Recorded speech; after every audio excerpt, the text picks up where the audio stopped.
Hello mga idol. Magandang araw sa ating lahat mga idol.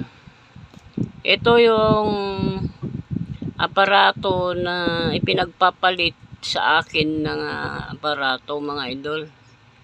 Ang pangalan ng nakipagpalit mga idol ay si Mariano Teodoro Abadesio. Ayan. Taga Purok 1, Villaflor Street, San Nicolas, Castillejos, Zambales. Ayan mga idol. Taga Zambales yung nagpagawa mga idol, yung nakikipagpalit. Ayan mga idol, kung gusto niya rin magpadala sa akin ng aparato na gagawin. Ayan yung address mga idol. Ayan, Reynaldo